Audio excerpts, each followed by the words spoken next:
नाशिक पालकमंत्री पदावरून खडसेंनी आता खोचक टीका केली। पालकमंत्री पदासाठी लाचारी का करावी, गिरीश महाजनांना खडसेंनी टोला लगावलाय। कुंभमेळ्याच्या बजेटमधला मर्यादा मिळवण्यासाठी पालकमंत्री करा असं म्हणणं आहे का, असं खडसे यांनी म्हटले। नाशिकच्या पालकमंत्री पदावरून आमदार एकनाथ खडसे यांनी पुन्हा नाव न घेता गिरीश महाजन यांच्यावर खोचक टीका केली। पालकमंत्री पदासाठी लोचटपणा आणि लाचारी का करावी असा सवाल उपस्थित करत काहीतरी स्वार्थ आहे अशी टीका खडसेंनी केली।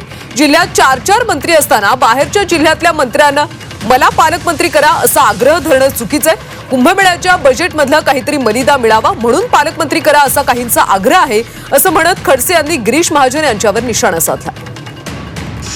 पालकमंत्र्याची आवश्यकता नसेल तर सर्व ठिकाणचे पालकमंत्री देवेंद्र फडणवीसांनी काढून टाकले पाहिजे। पालकमंत्र्यासाठी मलाच पालकमंत्री करावं, मी मगाशी एक वेळ म्हटलं होतं की काय गरज आहे की मला या जिल्ह्याचं पालकमंत्री करावं म्हणून लोचटपणा करावा, लाचारी नाही तर मला पाहिजे असं म्हणावं आणि त्यांचं मुख्यमंत्र्यांनी ऐकून 6 महिने पालकमंत्री नेमू नये, हे बरोबर नाही आहे। त्या जिल्ह्यामध्ये 3 मंत्री आज आहेत। कोकाटे साहेब आहेत, त्या ठिकाणी भुजबळ साहेब आहेत, त्या ठिकाणी